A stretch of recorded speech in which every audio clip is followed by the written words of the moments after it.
علاوہ یہ کہ الیکشن ٹائم پہ ہوں گے، عمران خان صاحب کا کیا فیوچر ہے، وہ تو بہرحال ہیں معاملات، بٹ یہ بھی اہم معاملہ ہے۔ ہمارے ساتھ اس وقت موجود ہیں ناظرین مظہر عباس صاحب، سینئر جرنلسٹ، اینالسٹ اور بڑی دہائیوں پر محیط ہیں، ان کی جو پاکستان کی پالیٹکس کو دیکھنا ہے، اینالسٹ بھی ہیں اور لکھتے بھی ہیں، اینکر بھی ہیں۔ شکریہ مظہر صاحب جوائن کرنے کا۔ حبیب اکرم صاحب ہیں، سینئر جرنلسٹ، اینالسٹ، اینکر، اپنا پروگرام کرتے ہیں سنو حبیب اکرم کے ساتھ، اور یہ ویلاگر بھی ہیں، اور ساتھ ہمارے ہیں ہمارے اپنے سلیم بخاری صاحب، چیف ایڈیٹر ڈائریکٹر ڈیجیٹل، اور ساتھ اپنا شو بھی کرتے ہیں سلیم بخاری شو۔ آپ سب کا بہت شکریہ پروگرام میں آنے کا۔ تو ویری کوئکلی حبیب، آپ ذرا اس پہ کامنٹ کیجئے گا۔ سب سے پہلے یہ کہ جو آج 63(1)(f) میں ترمیم ہوئی ہے۔ دیکھیں، یہ ترمیم جو ہے یہ بالکل آن دا کارڈز تھی۔ اس کی وجہ یہ سال اپریل میں یہ حکومت وجود میں آئی تھی، تو اس کے فوراً بعد ہی جب اسمبلیاں ٹوٹی 2 صوبوں کی، تو محترمہ مریم نواز صاحبہ برسر جلسہ یہ کہا کرتی تھی کہ پلڑے برابر کریں، اور ان کے پلڑے برابر کرنے کی تعریف یہ تھی جو انہوں نے خود فرمائی تھی کہ عمران خان جیل میں ہو، نواز شریف صاحب کی اہلیت بحال ہو، اور یہ پارٹی جو ہے یہ ٹوٹ جائے، پاکستان تحریک انصاف۔ تو یہ بالکل وہ صورتحال تھی۔ انہوں نے کہا چونکہ 2017 اور 18 کے درمیان ان کا پرسیپشن ہے کہ ان کے ساتھ یہ ہوا تھا، تو لہٰذا اب یہ تینوں چیزیں ہونی چاہیے۔ تو اس میں قانون میں تبدیلی ہوئی، یہ کوئی میٹر نہیں کرتا، عدالت کے اوپر، عدالت کے اندر کیا ہوا یا باہر کیا ہوا، یہ بھی کوئی میٹر نہیں کرتا۔ لیکن بہرحال آج جو اس کی حتمی منظوری ہے، میں سمجھتا ہوں کہ وہ پلڑے برابر ہوئے ہیں، چاہے اس کے لیے قانون کو توڑا گیا ہے، مروڑا گیا ہے، کیونکہ 62(1)(f) کے اندر جو ترمیم ہے اس کے بارے میں تو بعض قانون دان یہ بتاتے ہیں ہمیں کہ وہ جب تک دستور میں نہ واضح ہو، یہ اس طرح قانون کے اندر نہیں کیا جا سکتا۔ لیکن بہرحال پاکستان میں اس وقت چونکہ بازو مروڑ کے قانون بنوانے کا، فیصلے لینے کا اور فیصلے کرنے کا عمل جاری ہے، تو اس میں محترمہ مریم نواز صاحبہ کو ان کی فتح کی مبارکباد دینی چاہیے کہ انہوں نے جس انداز سے چاہا اس ملک میں پلڑے برابر کر لیے۔ جی مظہر، پلڑے برابر کیے جس طریقے سے وہ چاہتی تھی، اس کا قانون سے کوئی تعلق نہیں، توڑ مروڑ کے کیا گیا۔ شکریہ نسیم، بہت لوڈڈ آپ کے کوسچنز ہیں، اور میرا خیال ہے آپ یہ پروگرام اگر 2 حصوں میں کریں تو زیادہ بہتر ہے، کیونکہ ہر سوال جو آپ نے اٹھائے ہیں وہ بہت طویل جواب۔ اب ذرا تھوڑا سا لوڈڈ کو ایکسپلین کر دیں ناظرین کے لیے، کیا مطلب لوڈڈ کا، تھوڑا میں بھی مطلب یہ کہ آپ ایک ٹاپک اٹھا لیں، آپ یہ سینٹ کے چیئرمین کی مراعات کا اٹھا لیں، ایک ایسے ملک میں جہاں جو ہے وہ 2 وقت کے لوگوں کو کھانے کے لالے پڑے ہوئے ہیں، وہاں آپ چیئرمین سینٹ کے لیے ایسی مراعات کریں۔ اور خواجہ آصف صاحب نے پروٹوکول کی بات کی، تو کہیں نا اپنے وزیر اعظم سے کہ پروٹوکول ختم کریں۔ پروٹوکول تو جو سیاستدان ہیں وہ جب وزیر ہوتے ہیں تو اس کو VIP پروٹوکول ملتا ہے، اور جب وہ وزیر نہیں ہوتے تو جیلوں کا پروٹوکول ملتا ہے۔ دوسرا آپ IMF کا اٹھا لیں، IMF کا بھی سوال بہت لوڈڈ ہے۔ آپ سوچیں، ٹاپک کو سوچیں آپ۔ IMF کل تک یہ بات کی جا رہی تھی کہ جی ہمیں گلوبل جو ہے پالیسیز کا وکٹم بنایا جا رہا ہے، تو کیا اب وہ ختم ہو گیا؟ اگر آپ کا IMF کے ساتھ معاہدہ ہو جاتا ہے تو وہ جو گلوبلی آپ کو آئسولیٹ کرنے کی بات ہو رہی ہے تو کیا وہ ختم ہو جائے گی؟ پھر آپ یہ اٹھا لیں، ہم یہ کہتے ہیں کہ جی جب تک آئین میں ترمیم نہ ہو اس وقت تک یہ چیز نہیں ہو سکتی، اور یہ 62 اور 62(1)(f) اور یہ جتنے 8ویں ترمیم سے لے کے آپ ترامیم اٹھا لیں، وہ ساری ترامیم جو ایک یا 2 آمروں نے کر دی، ہم نے یہ سوچا ہی نہیں کہ ان ترامیم کو تو ویسے ہی اسکریپ کر دینا چاہیے، کیونکہ آمریت جب بذات خود ہی جو ہے وہ اس کا کوئی وجود نہیں ہوتا، اس کی کوئی ایکسیپٹیبلٹی نہیں ہوتی، اس آمروں کی ترامیم کو آپ آئین کا حصہ کیسے رکھ سکتے ہیں؟ یہ عجیب و غریب سوالات ہیں کہ ہم آج یہ ڈیبیٹ کر رہے ہیں کہ یہ نہیں نکالے جا سکتے۔ تو یہ آئے کیسے، کس طریقے سے آئے یہ چیزیں؟ اور ہماری بدقسمتی ہے کیونکہ جب ہماری پارٹیوں کی 2/3 میجورٹی نہیں ہوتی، کوئی وہ نہیں ہوتا، تو ہم آئین ترمیم کرتے ہیں، اور جو ترمیم کی جاتی ہیں اس وقت ان ساری چیزوں کو نظر انداز کر دیا جاتا ہے کہ ترمیم کرنے والے کو ملک میں حکومت کرنے کا رائٹ نہیں تھا۔ اس کو ہم نے آئین میں ترمیم کرنے کا بھی رائٹ دے دیا. ہمارے جوڈیشل سسٹم کو دیکھ لیں, وہ ترازو جس کو بالکل توازن ہونا چاہیے تھا, اس میں آج تک 1960 کے بعد سے آج تک وہ جو ہے وہ کہیں نہ کہیں جھکا نظر آتا ہے, اس میں توازن آج تک نظر نہیں آتا. تو میرا خیال ہے یہ آپ 62(1)(f) سے 2 لوگوں کو ریلیف مل جائے گا, 4 لوگوں کو ریلیف مل جائے گا, ہونا چاہیے. میں بھی ذاتی طور پہ تاحیات نااہلی کے خلاف ہوں کہ آپ کس طرح ایک سیاستدان کو کسی ایک کیس میں نااہل کر کے ساری عمر کی زندگی کے لیے اس کو نااہل کر سکتے ہیں. میرے نقطہ نظر سے سب سے بڑی اکاؤنٹیبلٹی لوگوں کی ہوتی ہے, وہ اس کو ریجیکٹ کریں, اسے ایکسیپٹ کریں.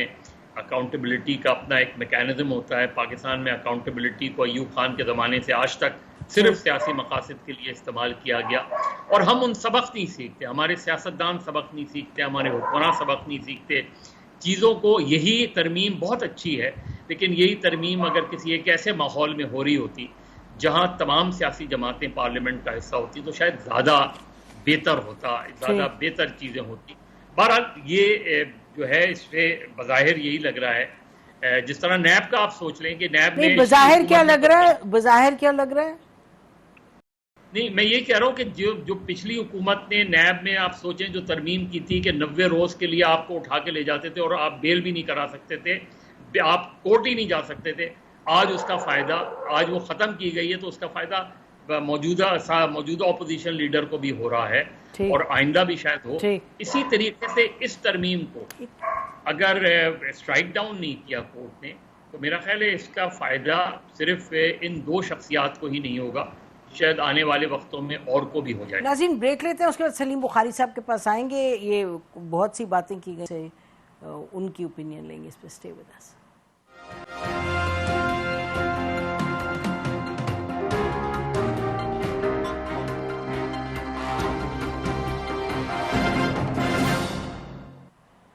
ویلکم بیک ناظرین. اچھی خبر جو نواز شریف صاحب کے لیے اور جہانگیر ترین صاحب کے لیے, اس حوالے سے ہم بخاری صاحب سے پوچھتے ہیں کہ وہ اس کو کیسے دیکھتے ہیں, کیونکہ اس میں لوگوں کی مختلف نوعیت کی تنقید ہے. جی بخاری صاحب.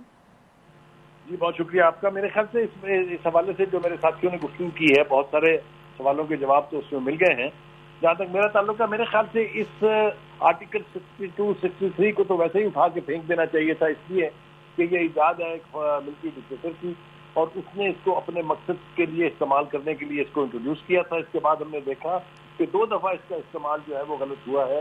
ایک جب نااہلی ہوئی تھی نواز شریف صاحب کی اور جہانگیر ترین صاحب کی, اور دوسری دفعہ جب حمزہ شہباز شریف کی حکومت کو چلتا کیا گیا, کیونکہ وہ جو ووٹ تھے وہ کاؤنٹ نہیں کیے گئے تھے. تو اس کا استعمال تو غلط ہوا, اور میرے خیال سے تاریخ نے بھی ثابت کر دیا یہ دنیا میں کہیں بھی نااہلی جو ہے وہ ساری عمر کے لیے نہیں ہوتی ہے, اس کی ٹرم وہی ہوتی ہے جو اسمبلی کا جتنا ٹینیور ہوتا ہے. اب میرے خیال سے چاہے جس طریقے سے بھی ہوئی ہے, ویسے تو قانون میں یعنی لا میں ترمیم ہونی چاہیے, آئین میں ترمیم ہونی چاہیے تھی, لیکن میں سمجھتا ہوں جس بھی طریقے سے اس کو اٹھا کے پھینکا گیا ہے یا اس کو ٹھیک کر دیا گیا ہے اور وہ مدت طے کر دی ہے کہ 5 سال کے لیے ہوگی, تو اس کو ایکسیپٹ کرنا چاہیے. میرا نہیں خیال کہ کوئی بھی ایسا شخص جس کو جمہوریت سے کوئی لگاؤ ہے یا کوئی تعلق ہے وہ اس کی مخالفت کرے گا. میرے خیال سے یہ تو راستہ ہموار کیا ہے نواز شریف کے لیے بھی اور جہانگیر ترین کے لیے بھی. اور میں آپ کو ایک بات بتاؤں, آپ کو یاد ہوگا جب سے سابقہ حکومت کے گھر بھیجے جانے کی باتیں ہو رہی تھی, تب سے یہ ایک اور بات بھی ہو رہی تھی کہ لیول پلینگ فیلڈ ہونی چاہیے تھی سب کے لیے اگر اگلا الیکشن ہونا ہے تو, اور خاص طور سے اس کا حوالہ سیدھا جو ہے وہ نواز شریف صاحب کی طرف تھا. اب میرے خیال سے ان کا راستہ جو ہے اس کی وہ آسان ہو گیا ہے. اب کب ہوگا یہ تو میں نہیں کہہ سکتا, لیکن مجھے کچھ ایکٹیویٹیز ایسی دکھائی دے رہی ہیں کہ اب نواز شریف صاحب کے واپس آنے کی تیاریاں ہیں. وہ لندن سے آ کے دبئی بیٹھ گئے ہیں, وہاں ملاقاتوں کے سلسلے بھی جاری ہیں, اور یہ بھی کہا گیا کہ وہ جو ہے کنسلٹیشن کر رہے ہیں کہ اس لیگل پروسیس کو جو ہے اب شروع کیا جائے تاکہ ان کی جان چھٹ جائے اس نااہلی سے. تو اگر اس انداز سے اگر آپ اس کو دیکھیں تو آپ کو پتہ چلے گا کہ یہ ایک اہم قدم صحیح سمت میں تو بہرحال ہے. جی اچھا, آپ کہہ رہے ہیں یہ اہم قدم ہے. ابھی حبیب اکرم صاحب آپ فرما رہے تھے, آپ اس کو ظاہر ہے دیکھ رہے ہیں کہ بھئی توڑ پھوڑ کے جیسے مرضی کرے, اور بخاری صاحب نے کہا کہ بھئی آئین میں ترمیم ہونی چاہیے, لیکن جس طریقے سے بھی آپ اس کو نکال کے پھینکیں یہ غیر جمہوری چیز ہے تو اس کو نکال کے پھینکنا چاہیے. لیکن حبیب اکرم صاحب یہ معاملات جو ہیں یہ آج کے تو نہیں ہیں, یہ تو شروعات دیکھے گا ان کی کہاں سے ہوتی ہے. اور جنرل باجوہ کہہ بھی چکے ہیں کہ جی ہاں ہمارا یہ رول تھا اس کو یہ کرنے میں وہ کرنے میں, اور پھر جس طرح سے سپریم کورٹ پر انفلوئنس کیا اداروں نے اپنا, تو یہ سب کو دیکھتے ہوئے quite apart from what Maryam Nawaz صاحبہ is saying, میں سوچتی ہوں کہ بحیثیت ایک پاکستانی کے ہمیں کیا لگتا ہے کہ سسٹم ہمارا اتنا الٹ پلٹ ہوا ہے, اس میں سدھار کیسے آئے گا حبیب اکرم صاحب؟ اس میں سدھار تو لانے کا موقع ہم گوا چکے ہیں.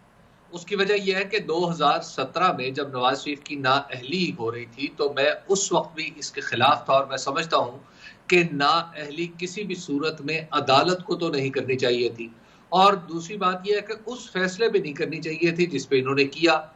تو میں یہاں پہ یہ ایک بالکل الگ بات ہے. لیکن اس کے بعد جب آپ پچھلے 1 سال سے جو کچھ ہم دیکھ رہے ہیں اپنے سامنے کہ جس طرح سے فیصلے ہوتے ہیں اور تسلیم نہیں کیے جاتے, مثال کے طور پہ سپریم کورٹ نے کیا یہ اسی سپریم کورٹ کا فیصلہ مان لینا جس کے بارے میں آج بہت ساری چیزیں یا پہلے کہی جا رہی تھی, جس نے اپریل 2022 میں اس حکومت کا وجود, اس حکومت کا جنم میں آنا یقینی بنایا تھا, تو آج وہی سپریم کورٹ کہہ رہی تھی جب 2 صوبوں میں اسمبلی ہے تو آپ ان میں الیکشن کروا دیں, تو وہ تو آپ نے نہیں مانا. اسی طرح پھر جب یہ جو قانون بنایا جا رہا ہے جس طریقے سے نواز شریف صاحب کی نااہلی, میں اس بات سے بالکل 100% اگری ہوں کہ ان کی نااہلی ختم ہونی چاہیے, لیکن مجھے جو ڈر ہے وہ خدشہ یہ ہے کہ ایک نااہلی اور ہونے جا رہی. مجھے یہ ڈر ہے کہ اس دفعہ پھر الیکشن سے کسی کو باہر رکھنے کے لیے ایک نااہلی کروائی جائے گی, اور وہ نااہلی بالکل اسی طرح ہوگی بلکہ اس سے زیادہ کڑھب اور بے ڈھب انداز میں ہوگی جس طرح نواز شریف صاحب کی ہوئی تھی. تو مجھے تو نظر یہ آ رہا ہے کہ ہم صرف ایک ویشس سائیکل میں گرفتار ہے, اور اس ویشس سائیکل سے نکلنے کا کوئی موقع مجھے نظر نہیں آ رہا. ہمیں جو سوار اہم پوائنٹ آپ ریز کر رہے ہیں, مجھے very quickly let me get comments from other 2 panelist. کیا مظہر یہ ایک نااہلی ختم ہوئی اور ایک اور ہونے جا رہی ہے اور بے ڈھب طریقے سے ہونے جا رہی ہے؟ Your comments please. جی بالکل, میں تو سمجھتا ہوں کہ صرف کسی کو نااہل نہیں کرنا چاہیے ماں سوائے اس کے کہ لوگ اس کو نااہل کر دیں, اور لوگوں کے نااہل کرنے کا طریقہ یہی ہوتا ہے کہ ان کو الیکشن میں شکست دے دیں.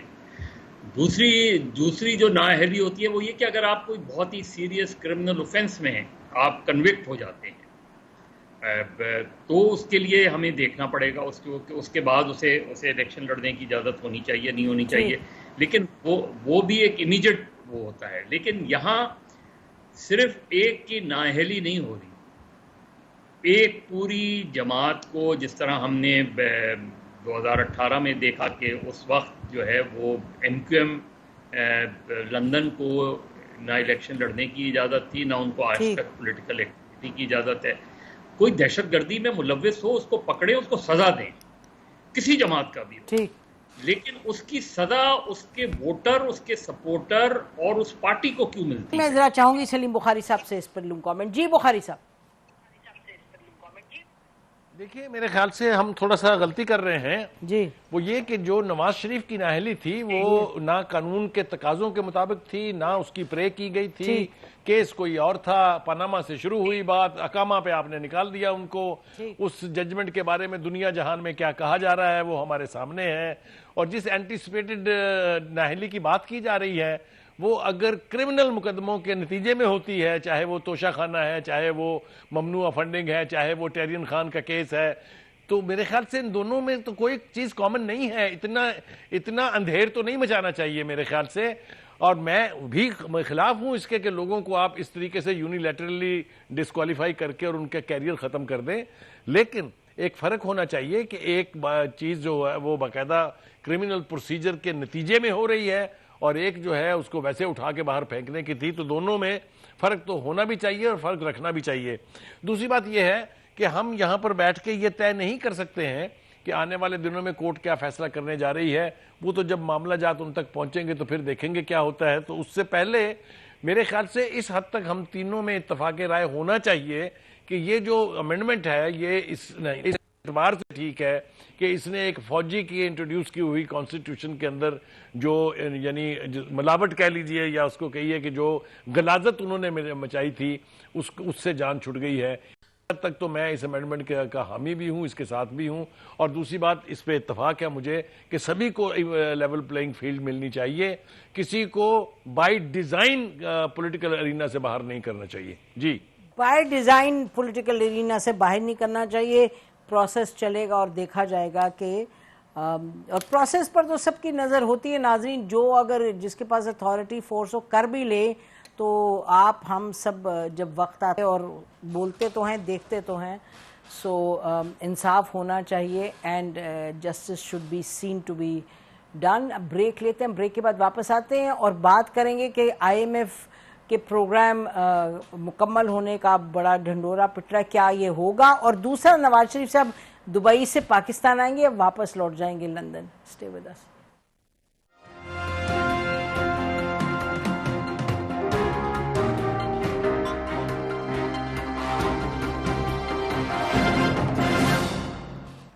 ویلکم بیک ناظرین. میاں نواز شریف دبئی سے واپس لندن لوٹیں گے یا پاکستان آئیں گے؟ بظاہر تو لگ رہا ہے کہ ہی ول ریٹرن ٹو لنڈن. کیوں حبیب اکرم صاحب, کچھ آپ بتائیے. مجھے بھی ایسے ہی لگتا ہے نسیم زہرا صاحبہ. اس کی وجہ یہ ہے کہ جب تک نواز شریف کو یہ یقین نہیں ہو جاتا کہ وہ واپس آئیں گے اور گرفتار نہیں ہوں گے, اور دوسری بات یہ ہے کہ یہاں پر جو طاقت کے مراکز ہیں وہ انہیں آئندہ الیکشن میں یقینی طور پر جیت کا یقین نہیں دلائیں گے. اور تیسری بات یہ ہے کہ اگر جہاں پر اس وقت ہمارے پاور سٹرکچر میں جو کچھ ہو رہا ہے, اس میں جب تک نواز شریف صاحب یہاں کے طاقتور لوگوں کی پہنچ سے دور ہے, اس وقت تک وہ اپنی شرائط منوا سکتے ہیں. تو لہٰذا ابھی وہ اس پوزیشن میں ہوں گے اس ملک کی جغرافیائی حدود سے باہر, جورسڈکشن سے باہر رہ کے, کہ وہ اپنی تمام تر شرائط منوا سکے جیسے انہوں نے ماضی میں منوائی. اور اب اگر ایک دفعہ وہ اس موقع پر پاکستان آ جاتے ہیں تو پھر وہ اتنے اسٹرانگ نہیں رہیں گے کہ باہر رہ کے, یعنی جس طرح باہر رہ کے عواقب سے محفوظ ہو کے, نتائج سے محفوظ ہو کے اپنی باتیں منوا سکیں, تو پھر یہاں پر دباؤ ڈالنے کی پوزیشن میں نہیں رہیں گے. تو مجھے ایسا لگتا ہے جو پولیٹیکل انوائرمنٹ ہے اس وقت وہ یہی سجیسٹ کرتا ہے کہ کسی حتمی یقین دہانی کے بغیر نواز شریف صاحب واپس تشریف نہ لائیں, اور وہ جب یہ یقین دہانی انہیں مل جائے گی تو پھر وہ واپس تشریف لائیں گے. اور وہ یقین دہانیاں دو تو بنیادی ہوں گی. ایک یہ ہے کہ انہیں الیکشن میں ان کی اہلیت ہوگی, دوسری بات ہے کہ وہ انہیں الیکشن میں جیتنے کے لیے ہر ممکن مدد حاصل ہوگی, اور تیسری بات یہ کہ پاکستان تحریک انصاف اس سے کہیں بدتر صورتحال میں ہوگی جتنی 2017 میں پاکستان مسلم لیگ نون تھی. تو یہ تین شرائط جب ہر لحاظ سے مکمل ہو جائیں گی تو نواز شریف صاحب واپس آ جائیں گے. لین جی, یہ تو ہم بڑی دلچسپ بات کر رہے ہیں حبیب اکرم صاحب. وہ تو کہہ رہے ہیں کہ جی وش لسٹ ہے نواز شریف صاحب کی, وہ وش لسٹ پوری ہوگی. یہ تو بڑے مزے کی وش لسٹ ہے کہ یعنی کہ پھر الیکشنز کاہے کو, پھر رولز کاہے کو, پھر قانون کاہے کو, جو یہ مظہر. دیکھیں نسیم, ہم ایک ایسے ٹائٹینک پہ بیٹھے ہیں, ٹائٹینک پہ سوار ہیں برادر. توبہ کرے توبہ, ٹائٹینک پہ چڑھ پڑے ہیں آپ, کیا کر رہے ہیں لوگوں کو. بات کر رہا ہوں. اور وہ والا جو ٹائٹینک تھا اس کا کم سے کم کپتان تو ایسا تھا کہ وہ آخر وقت تک جو ہے وہ جہاز پر موجود رہا. یہ بات میں کرتا تو پکڑ لیا جاتا. پکڑا تو ہم نے ان کو بھی ہے بھائی, ان کو بھی پکڑا ہے, پکڑا ان کو بھی ہے.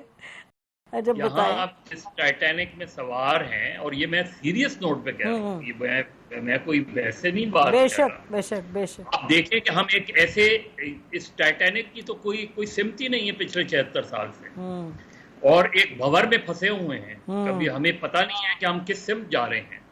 یہی تو ہوا تھا اس ٹائٹینک کے ساتھ بھی.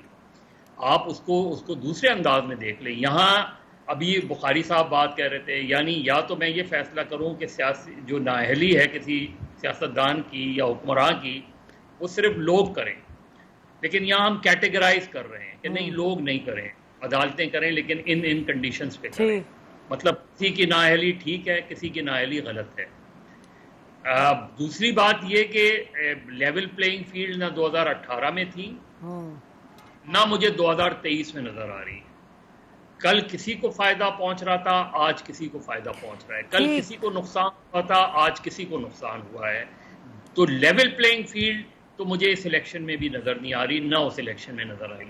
ٹھیک، تو ناظرین یہ مظہر عباس صاحب کالم لکھیں گے پاکستانی ٹائٹینک، آپ watch out for his column. جی بخاری صاحب. دیکھیے میرے خیال سے مظہر صاحب جس ٹائٹینک کی بات کر رہے ہیں وہ ٹائٹینک تب بھی تھا، وہ ٹائٹینک آج بھی ہے، اور وہ ٹائٹینک آنے والے وقتوں میں بھی قائم رہے گا. اسی ٹائٹینک پہ بیٹھنے والوں نے ہمیشہ سفر طے کیا ہے. اب اس کی تفصیل میں جانا نہیں چاہتا ہوں، لیکن یہ کہ یہ کہا جائے اگر یہ کہ سب کچھ اور پوری قوتیں مل کے صرف نواز شریف کی واپسی کی راہ ہموار کر رہی ہیں، ان کو الیکشن جتوانا چاہتی ہیں، ان کو تو اگلی حکومت بھی ان کی ہوگی اور اس کا سارا کچھ سسٹم جو ہے وہ ان کے حق میں بیٹھ جائے گا، یہ میرے خیال سے یہ آسمان سے تارے توڑ کے لانے والی ہمت مجھ میں تو نہیں ہے، اور نہ میں یہ ہمت کرنا چاہتا ہوں.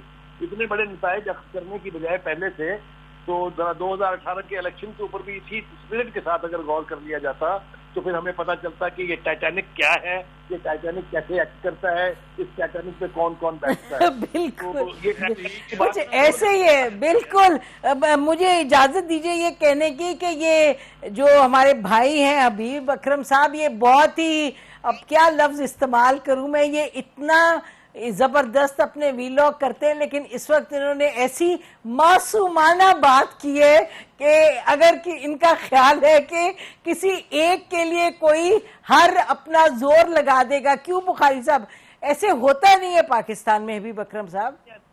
ایسا ہی ہوتا ہے. ابھی آپ دیکھیے گا آپ کے سامنے ہوگا. ابھی تو بہت کچھ ہوا ہے. اچھا ایک سیکنڈ بخاری صاحب ختم کریں. I'll come to you حبیب جی. ہماری زبانیں بند تھیں، دیکھتے ہم پہلے بھی تھے، ہمیں بھی پتا تھا 2018 میں کیا ہوا، لیکن اس وقت ہم نے پتہ نہیں کیوں خاموشی اختیار کی رکھی. تو بولیں گے ہم اب بھی، ہونے دیجیے جو بھی ہوتا ہے، جس طرح ہم بیٹھ کے اب بات کر رہے ہیں اس میں بات کریں گے ہم اس وقت بھی. ویسے بخاری صاحب آپ کو بتائیں جی موجودگی میں جو دل میں آیا وہ کہا ہے. بالکل، یعنی کہ 2018 میں یہ میں آپ کو کہہ دوں، ہم نکال کے دیکھیں اس وقت 24 کے پروگرامز، اس وقت بھی یہ بات ہو رہی تھی. نہیں حبیب میں آپ کو کیا کہہ رہی ہوں، میں یہ نہیں کہہ رہی کہ مینیپولیشن نہیں ہوگی، میں آپ سے یہ کہہ رہی ہوں کہ یہ مجھے بات بہت ہی لگی، اٹس ویری رادر سویٹ کہ آپ کا خیال ہے کہ کسی ایک کے لیے مینیپولیشن ہوگی. اس پہ میں کہہ رہی ہوں انجینئرنگ زیادہ کمپلیکس ہوتی ہے. جی یہ بڑا آج دیکھیے، یہ تو 2018 تو ایک کمپلیکس آپریشن تھا، یہ تو بڑا سادہ سا ہے، سب کی نظروں کے سامنے ہوگا. اس میں کیا یہی تو میں کر رہا ہوں. نہ یہ ایک کسی ایک کے فائدے میں نہیں ہونے لگا. دیکھیے 2018 کا سلسلہ شروع ہوا تھا، دیکھیے بہت سمپل سی ہے، میں آپ کو بہت سمپل سے بتا دیتا ہوں. 2018 کا سلسلہ شروع ہوا تھا 2017 میں، نواز شریف کی نااہلی، بلوچستان میں مسلم لیگ نون کی حکومت کا خاتمہ، اس کے بعد 2018 میں کراچی میں الیکشنز کو مینیپولیٹ کرنا، اس کے بعد گورنمنٹ کا بنانا، اس کے بعد سینٹ کے الیکشن، سینٹ کے چیئرمین کے الیکشن، پھر 2022 میں وہ کیس پلٹ گیا، دوسرا شروع ہو گیا. وہی پارٹیاں جنہوں نے 2018 میں پی ٹی آئی کی حکومت بنائی، انہوں نے 2022 میں پی ٹی آئی کی حکومت ختم کی. وہی سلسلہ چل رہا ہے. اس وقت بھی صاف نظر آ رہا تھا، اس وقت بھی کہا جا رہا تھا، یہی 2022 میں بھی یہی کہا جا رہا تھا، 2023 میں بھی یہی ہونے جا رہا ہے. بالکل. اچھا حبیب آپ کے پاس آتی ہوں میں. ایک تو یہ کہ اگر آپ کا خیال ہے کہ ہم میں سے کسی کا خیال ہے کہ نواز شریف اتنے نائیو ہیں، اتنے معصوم ہیں کہ ان کا خیال ہے کہ اسٹیبلشمنٹ سب ان کو آگے بڑھانے کے لیے کر رہی ہے کام، تو پھر میں ڈس ایگری کرتی ہوں. میرا نہیں خیال کہ نواز شریف صاحب is that simplistic and Habib neither should we be. لیکن آپ مجھے یہ بتائیں آئی ایم ایف پہ تو ذرا بات کریں بیفور وی کلوز دا شو، کہ آئی ایم ایف پہ آپ کو نہیں لگ رہا کہ اگر یہ اگریمنٹ ہو جائے گا with all its weaknesses, Pakistan کے لیے فائنینشلی، چاہے ڈالر کا معاملہ ہے، چاہے مارکیٹ سے پیسے لینے کا معاملہ ہے، چاہے یہ سب ہے، کچھ بہتری تو آئے گی حبیب؟ دیکھیے میں ایک فکرے میں جو آپ فرما رہی ہیں میں نے ایگزیکٹلی یہی کہا ہے. اچھا ٹھیک ہے. صاحب اتنے سادہ نہیں ہے کہ اس موقع پہ واپس آ جائیں گے، وہ باہر بیٹھ کے سب چیزیں کر کے واپس آئیں گے. خیر جہاں تک آئی ایم ایف کا معاملہ ہے تو آئی ایم ایف دیکھیے یہ جو اس وقت ہے جس پروگرام کا ہم حصہ ہیں یہ تو ویسے ہی ختم ہونے والا ہے. تو اس لیے جو کچھ ہم نے آئی ایم ایف کی بات مان کے اپنے بجٹ میں کیا ہے، اس کا مطلب یہ ہے کہ یہ طویل عرصے کے لیے نہیں ہے. جب ہم نئے پروگرام کے ساتھ نیگوشیٹ کرنے جائیں گے آئی ایم ایف کے پاس، تو اس وقت ہمیں زیادہ سخت اقدامات کرنے پڑیں گے. اس وقت آئی ایم ایف نے جتنا کچھ بھی کروایا ہے وہ دراصل پچھلے پروگرام کے اندر جو طے شدہ معیارات ہیں اس کے مطابق کروایا، تو اس سے تھوڑی سی بہتری، ہمیں تھوڑا سا سکون آتا ہوا نظر آئے گا، لیکن بہتری نہیں ہوگی. بالکل. اچھا جی، quick Mazhar, quick comment on I M F before we go to Bukhari صاحب. نہیں، میں نے تو یہی کہا کہ کل تک یہ بات کی جا رہی تھی کہ گلوبلی ہمیں آئسولیٹ کیا جا رہا ہے اور یہ ساری چیزیں جو ہیں اس طریقے سے ہو رہی ہیں. پھر آل آف اے سڈن یہ کیسے ہو گیا؟ دیکھیے، پہلے دن سے جو اس گورنمنٹ کا سب سے بڑا فلا تھا وہ یہ کہ مفتاح اسماعیل کو ہٹانا. مفتاح اسماعیل کے ساتھ کوئی ایکسس بیگیج نہیں تھا. اسحاق ڈار کے ساتھ ایکسس بیگیج ہے. اسحاق ڈار صاحب نے، یہ فیکٹس ہیں کہ اسحاق ڈار صاحب نے مفتاح اسماعیل کو نہیں چلنے دیا.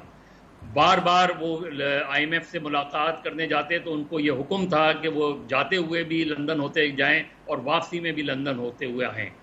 بار بار ان کے لیے. اب آپ پھر لے آئے اسحاق ڈار کا، تو بڑے دعوے کیے انہوں نے، آئی ایم ایف کو بہت زیادہ جو ہے آستینیں چڑھا کے گفتگو کی. وہیں سے سچویشن خراب ہو گئی. آج پرائم منسٹر نے اگر اس پہ اپنے آپ اس کو سچویشن کو ریسکیو کرنے کی کوشش کی ہے تو اس کا کریڈٹ یہ طے کرنا پڑے گا، اس کا کریڈٹ ہم پرائم منسٹر کو دیں گے. جی آئی تھنک پرائم منسٹر نے انٹروین اس میں کیے. ڈار صاحب بھی ایکٹیو تھے. جی کوئکلی لاسٹ کمنٹ بخاری صاحب آئی ایم ایف پہ بفور وی کلوز. دیکھیے نظیم، ہم ماضی میں سنتے تھے کہ یہ اپوزیشن الزام لگاتی ہے حکومت کے اوپر کہ یہ تو جناب آئی ایم ایف کا بجٹ ہے. میرے خیال سے وہ تو الزام تھے، لیکن در حقیقت اس وقت یہ بجٹ پیش ہوا ہے، پاس ہوا ہے، یہ یقینی طور پہ آئی ایم ایف کا بجٹ ہے. اور آئی ایم ایف کے کسی بجٹ سے یہ توقع رکھنا کہ گراس روٹ لیول پر لوگوں کے مسائل حل ہو جائیں گے، اس سے بڑی حماقت میں تو نہیں کر سکتا. کم از کم یہ حماقت تو لوگوں کی زندگی اور مشکل ہوگی. یہ بجٹ جو ہے اس کو آپ کسی بھی صورت سے لوگوں کا یعنی پیپلز فرینڈلی نہیں کہہ سکتے. اس میں اور ٹیکسز لگیں گے، اس میں اور مشکلات بڑھیں گی. اب دیکھنا یہ ہے کہ یہ حکومت اس کیپیسٹی میں ہے کہ سسٹین کر پائے اس پریشر کو جو عوامی حلقوں کی طرف سے آنے والے دنوں میں ان کے اوپر آئے. چلیے، نظر ہماری رہے گی اس پہ. آپ تینوں کا شکریہ. ناظرین، اسی پر پروگرام ختم کرتے ہیں. خدا حافظ. پاکستان زندہ باد.